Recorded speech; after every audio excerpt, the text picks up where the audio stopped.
বঙ্গবন্ধু জাতীয় স্টেডিয়ামে গত ১৯ নভেম্বর মঙ্গলবার ছিল উৎসবের রাত।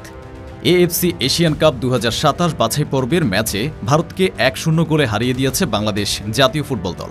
এই প্রতিবেশী প্রতিদ্বন্দ্বীর বিরুদ্ধে প্রায় ২২ বছর পর এই জয় তাই শুধু একটি ম্যাচ জেতা নয়, দীর্ঘদিনের মানসিক বাধা ভাঙার গল্পও বটে।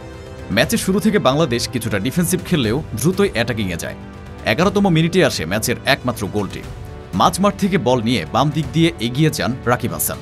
পাসে বল বাড়িয়ে দেন সামনে উঠে আসা শেখ মোরসালিনের কাছে। মোরসালিন বল থামিয়ে সোজা পায়ে শট নেন। বল ভারতের গোলরক্ষক গুরপ্রীত সিং সান্ধুর পায়ের ফাঁক গোলে গোলপোস্টে জালে জড়ায়। গোল হওয়ার পর স্টেডিয়াম জুড়ে শুরু হয় উন্মাদনা।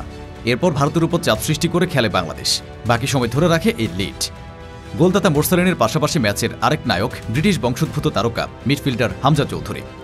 আক্রমণ ঠেকানো, বল কেড়ে নিয়ে দ্রুত কাউন্টার আর সেট পিসে হুমকি, সব মিলিয়ে তিনি ছিলেন মাঠের সবচেয়ে প্রভাবশালী ফুটবলারদের একজন।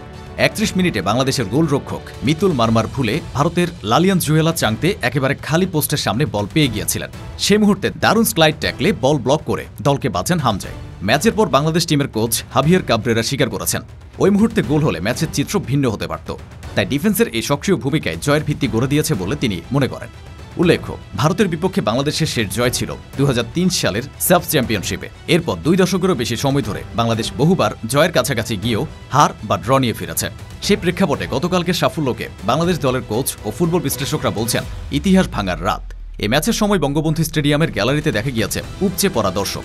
টিকিট বিক্রি শুরুর কিছু সময়ের মধ্যেই সব টিকিট বিক্রি হয়ে যায় বলে আয়োজকরা জানিয়েছেন। মোরসালিনের গোলের পর গ্যালারি যেন ছোট ভূমিকম্পের মতো কেঁপে ওঠে। জাতীয় পতাকা হাতে তরুণ তরুণীরা বাংলাদেশ বাংলাদেশ ধ্বনি দিয়ে স্টেডিয়াম মুখর করে রাখেন।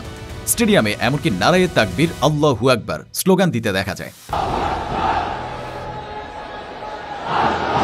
সাউন্ডটা শুনেছেন নিশ্চয়।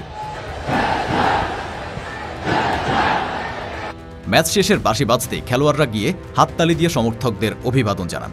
তাদের কেউ আবার মাঠেই আবেগ ধরে রাখতে পারেননি, চোখের পানি লুকাতে দেখা গেছে কয়েকজনকে।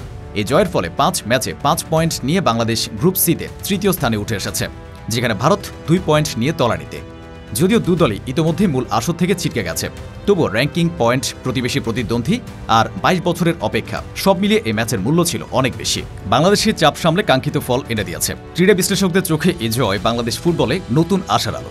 দীর্ঘদিন ধরে ক্লাব ফুটবলে অনিয়ম, অবকাঠামোগত দুর্বলতা, আর্থিক সংকটের মাঝে এমন একটি বড় ফল তরুণদের আবারও ফুটবলের মাঠে টেনে আনতে সহায়ক হবে বলে মনে করা হচ্ছে। লাল সবুজের এই ঐতিহাসিক জয় প্রমাণ করেছে পরিকল্পনা, পরিশ্রম ও সঠিক মানসিকতা থাকলে বাংলাদেশও বড় প্রতিদ্বন্দ্বীর বিপক্ষে মাথা উঁচু করে জিততে পারবে।